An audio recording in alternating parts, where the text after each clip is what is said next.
Antes da sombra da rebelião tocar a criação, havia esplendor. Antes da serpente sussurrar, antes do jardim, havia um cujo nome trazia luz. Ele não era terror, nem fantasma, nem aviso. Ele era o próprio esplendor, exaltado, luminoso, puro.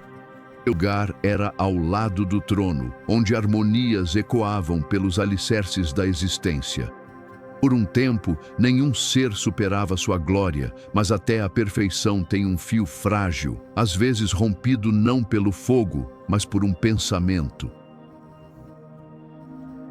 Que primeiro quebrou o silêncio celestial. Sutil como um sopro. Por que não eu? E com ela, algo antigo rachou, não na criação, mas no coração da estrela mais brilhante. O nome, antes radiante, espalhou-se no tempo.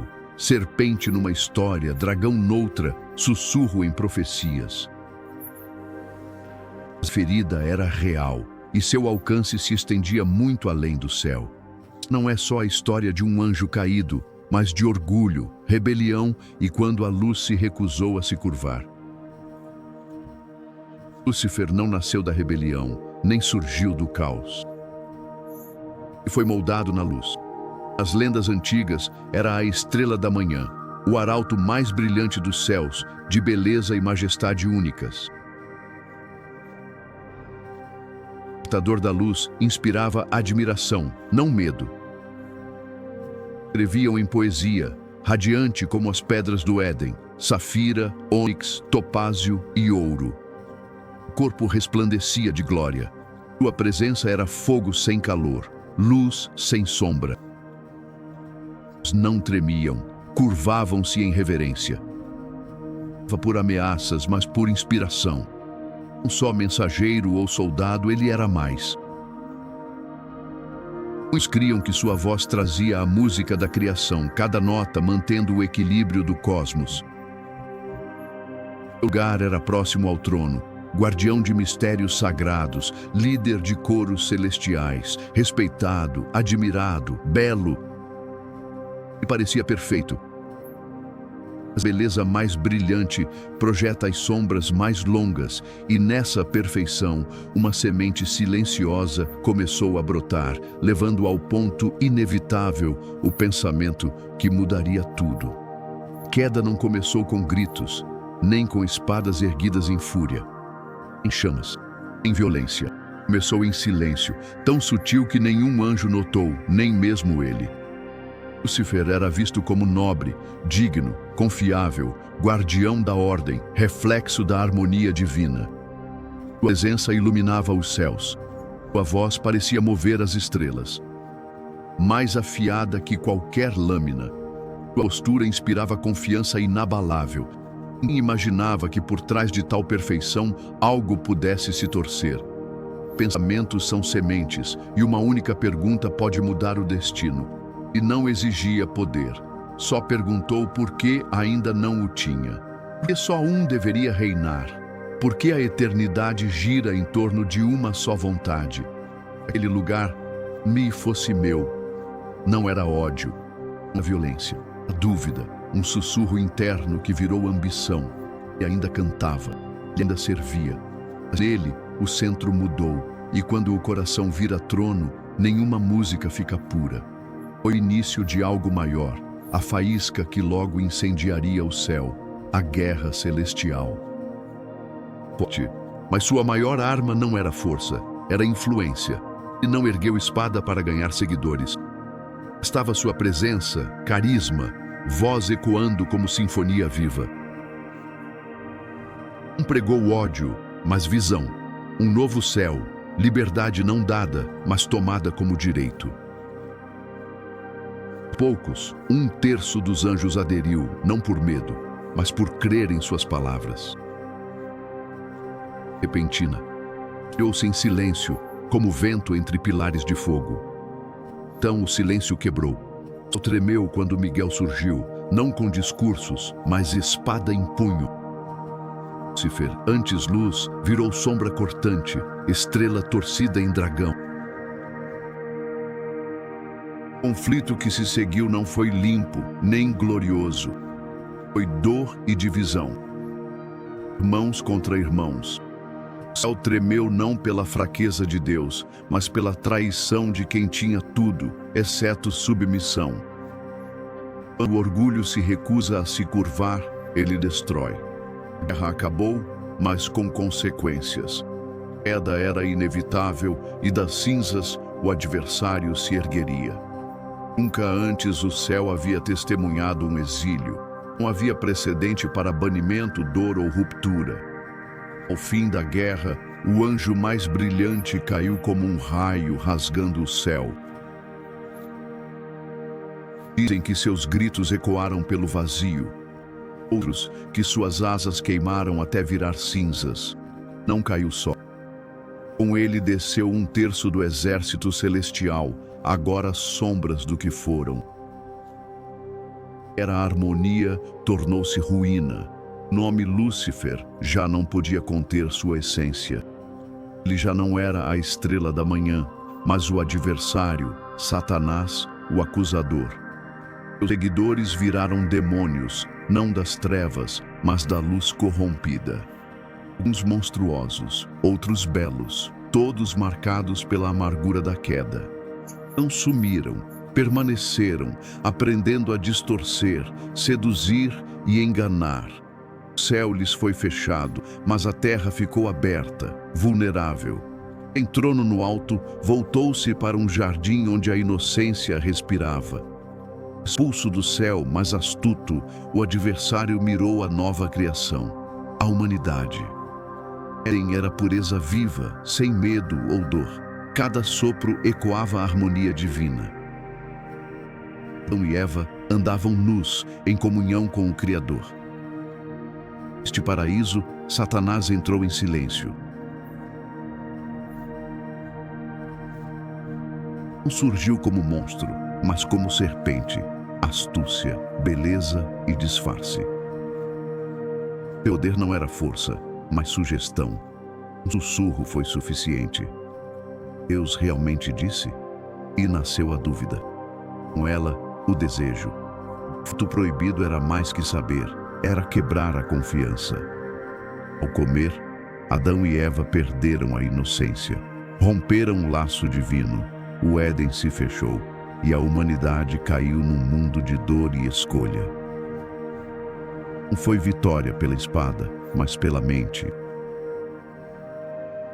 Satisfeito, o adversário só precisava corromper corações.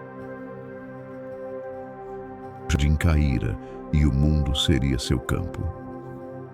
O céu fechou, a terra ficou aberta e lá o adversário achou seu trono de sutil corrupção.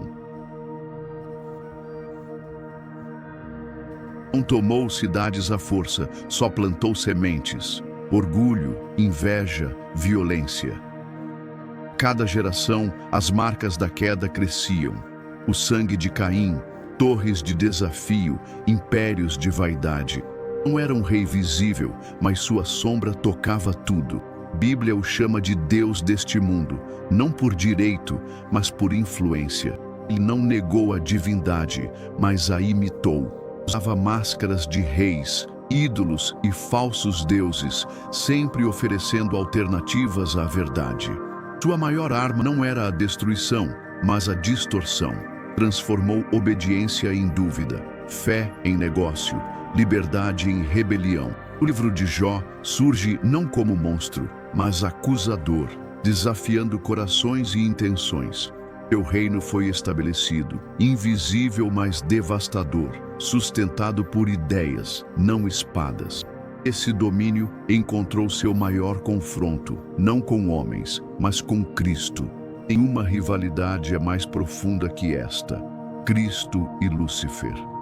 É a palavra feita carne, a luz que nenhuma sombra pode vencer.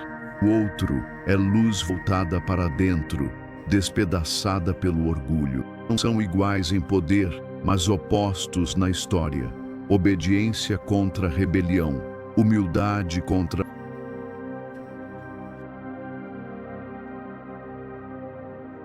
arrogância, e quando se encontraram, não foi nos campos de batalha celestiais.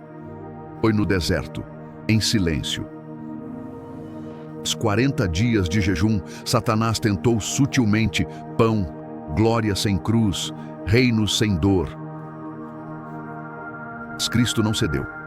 Quando Adão falhou, Israel tropeçou, ele ficou firme. As respostas eram verdade, não raiva, e cada palavra quebrava a mentira. Satanás recuou, esperando o melhor momento, mas não desistiu. Deixou lugar em Judas, que, orgulhoso e decepcionado, traiu o Filho do Homem.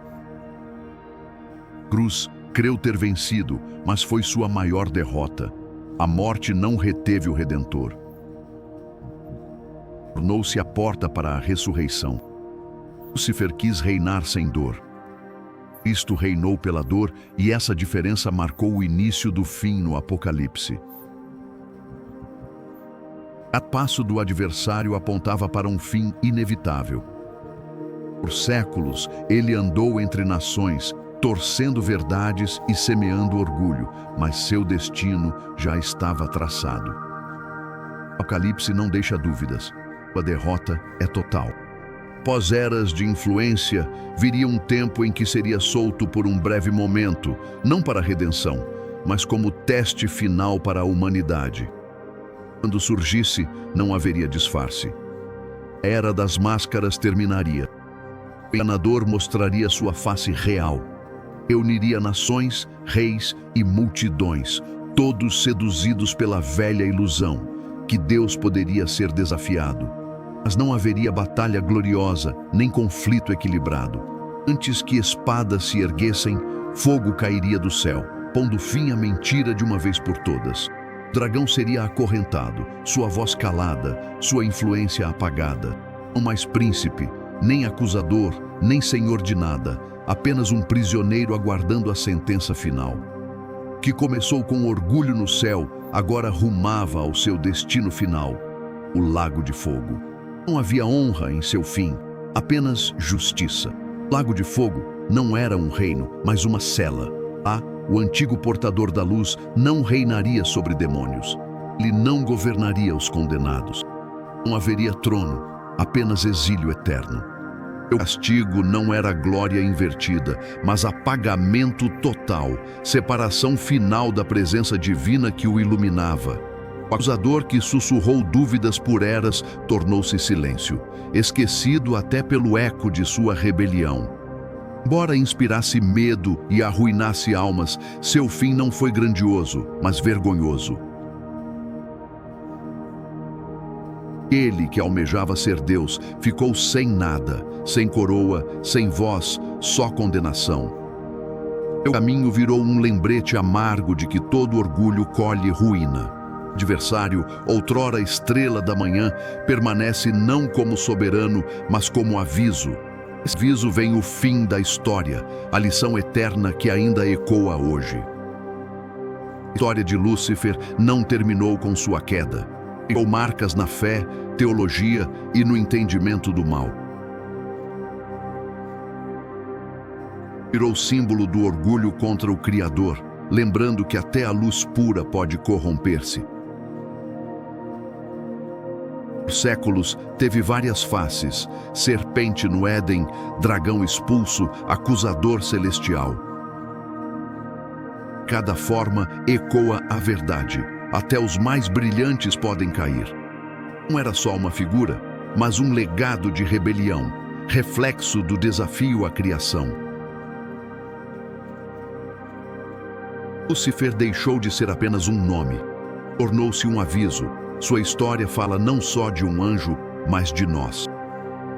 A escolha persiste: seguir o orgulho ruinoso ou curvar-se à luz restauradora.